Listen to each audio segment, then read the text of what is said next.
Just over a year ago, my quest began to never be denied by this stone again, and to train on my own turf.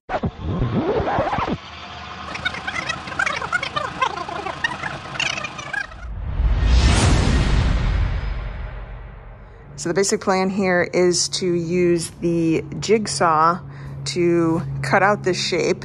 These are going to be like the ribs, the innards of our stone. And then I'm going to repeat the same process, hopefully 3 more times on the same piece of plywood. And then if we need more, we'll go from there.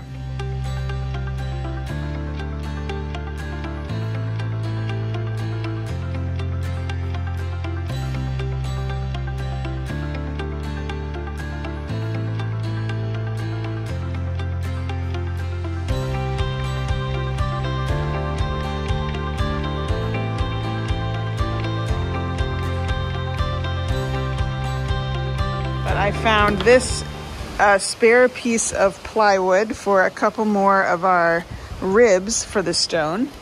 And then down here we have a 2x4, way more than I need, to cut up like 10 4-inch braces. These are gonna connect all the ribs together for our stone.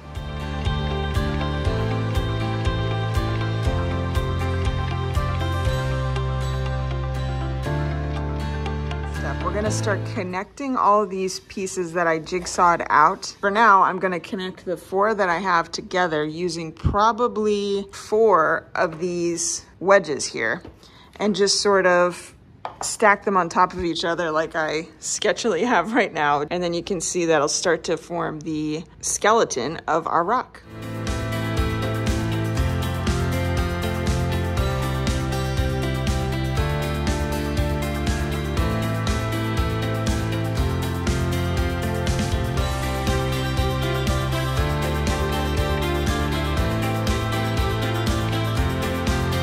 So that went pretty well. I should have offset this middle rib. I should not have put these together like this. So I went ahead and I offset this one. It's still, you know, it's a little wobbly because I wasn't exact with my cutting of these ribs. Next up is we need to trace out smaller ribs than these to kind of build down our stone like that.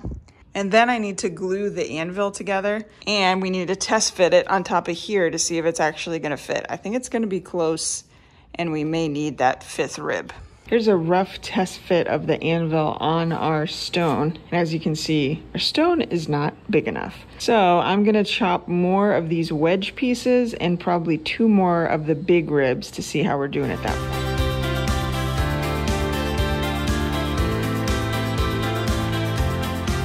The main body of the skeleton of our rock is done. So now what I'm doing is I'm just adding a couple of extra pieces to let it slope gradually down as a rock would so it's not a complete drop off. So I'm gonna cut 1 more of these and then nail some more spacers together to fasten it on. I ended up cutting 4 more pieces, 2 on each side of the main structure of our rock there in the middle, so we get even more of a sloping down effect. Next up here, we're gonna build the structure I'm gonna show on the screen right now. And this is version 1. We may need to strengthen some of the sides. We may need to come up with something totally different, but it needs to be strong enough to withstand people really pulling on this sword.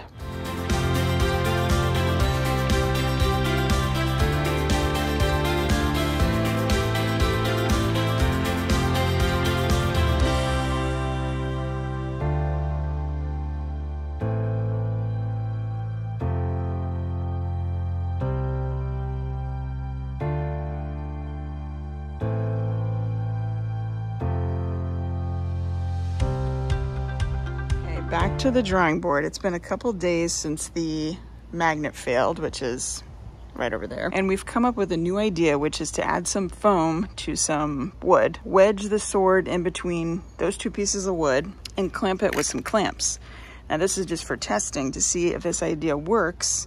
If it does, then we can still use our relay, which is right there, to control an electric solution, which will make it easy to, you know, release the pieces of wood.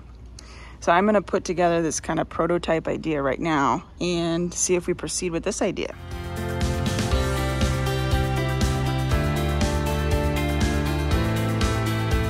I put the sword in here. I have the clamps on here and I have it pretty tightly squeezed. Let's see how this does. And I don't have a good way to hold the wood, so I'm just gonna push down on it. I assume that's an even better test, so let's see. I can't pull it out. And we're on to our second idea, which is a linear actuator that slides along these rails. But basically I'm gonna secure this to this piece of wood here. Then we're gonna have like a floating piece of wood that's not truly floating, but so it can move back and forth, and the sword will just be right in between that floating piece of wood and this piece of wood. We're also gonna buy a new relay that'll let us either have the linear actuator on or squeezing the sword, or off, letting it go.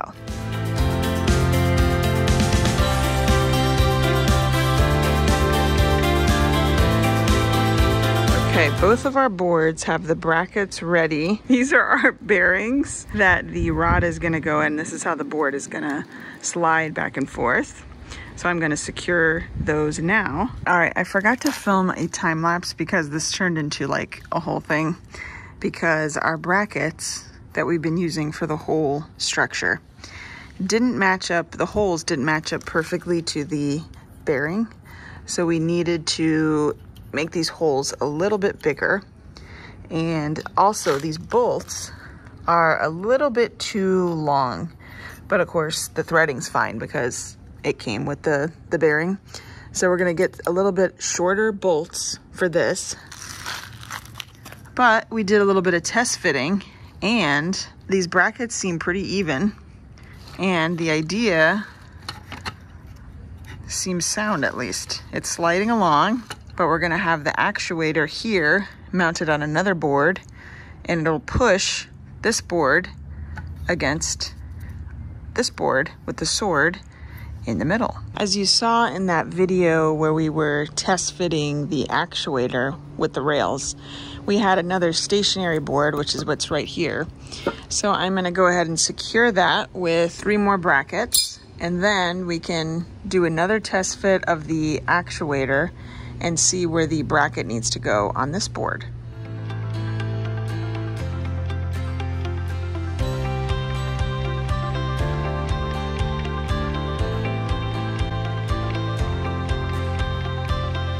I had the camera all set up to film the riveting content of me screwing in this bracket, but I didn't press start. So that is screwed in. The actuator brackets are ready to go. So now I'm gonna cut more of this foam as a source of friction for our 2 2x4s that'll press the sword together.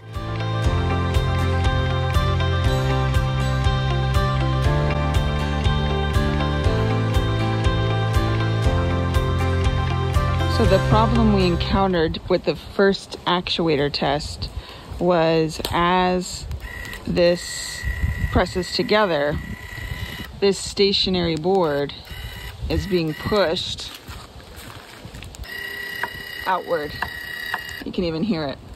So we're gonna try adding a board from here to provide some extra stability for this board right here, so that all the pressure is on this board and not pushing against this board.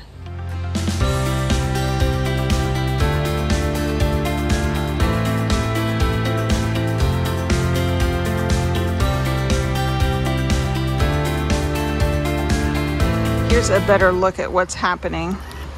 As it gets closer, you'll see it's already starting to do it. It's pushing against here and bowing out. So we're gonna try putting another board like this one on the other side. Okay, board number 2 is in. It's a lot more tight in here, but we're gonna give it a go.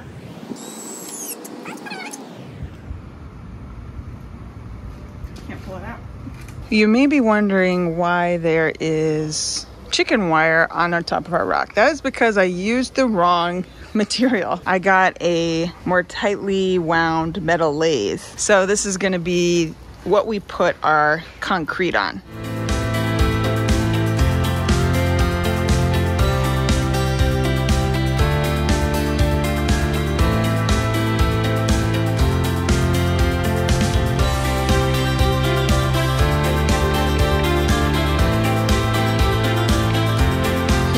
is one of the final looks at our stone before we put cement on it. I think it looks pretty good. I think that since we're making a rock here, some of this sloppiness can be disguised as, oh, it's, you know, a natural occurring thing in the rock.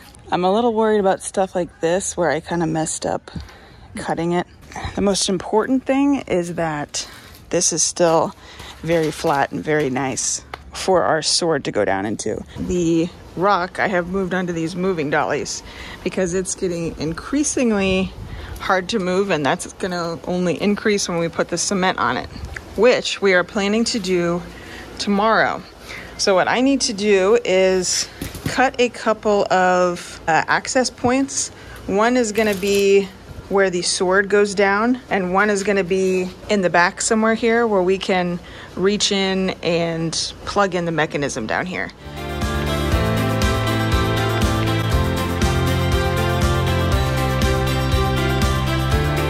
Something I did not show you guys is the addition of these resistance bands glued on with just some spray adhesive to the foam that was here. Because if you remember, we tried to pull the sword up when it just had this foam on it and it wasn't enough friction. So honestly, I didn't think these resistance bands would work, but they did. As you can see here, I'm trying my hardest to pull it up and it doesn't budge. There are a couple 3D printed elements to this project, the anvil and then this plaque that we just printed out the other day. This is like in a gray color. And the one on the stone at Disney World is like the same color as the anvil. It's like a black with some gold accents to it. So I'm gonna spray paint this with some black primer. I got this gold accent paint that I should be able to just like spread around with a cloth to give it more of a worn look.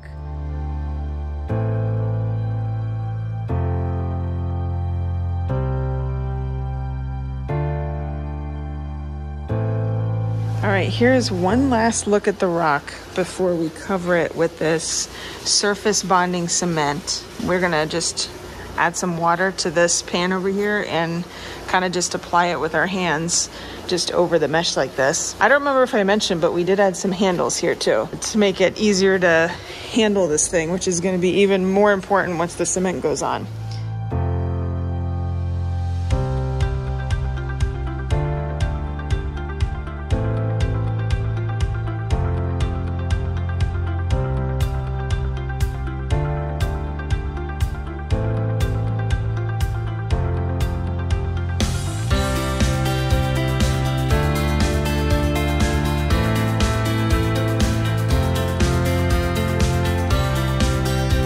This has been setting out here for like 3 days now, and it looks, you know, it looks pretty good. It looks like a rock. The anvil and the plaque, ooh, it's kind of shaky, but they appear stuck good enough to the rock. I'm gonna test this out, the gold stuff I mentioned earlier. If it looks good, I'll show you guys, and then we'll do it on the anvil and the plaque. This was easy enough to apply, and I think it adds enough that I'm gonna do everything with it.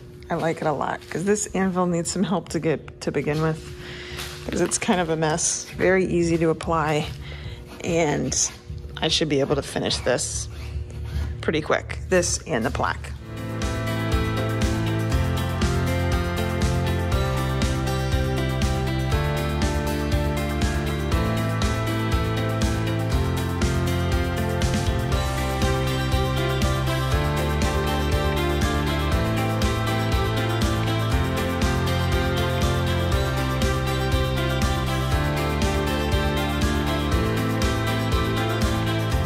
Now that the stone was complete, it was time to start training for my next visit to the Magic Kingdom.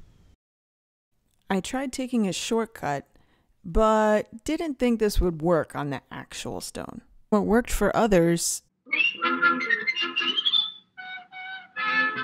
didn't seem to have the same effect on me. That left me with only one option: to make a training montage.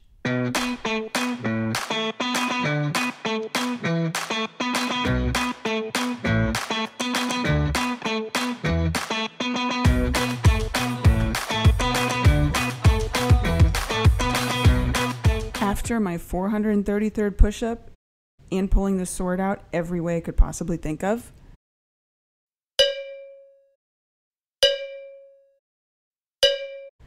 It was time. Me and another I met on my quest made our attempt. But, alas. It was then that I learned that this project wasn't about pulling the sword out of the stone at all. It was about not quitting. Because after several failed mechanism ideas, broken stone structure pieces, and just general frustration, I was ready to quit. But it is the act of completing something that makes us all worthy.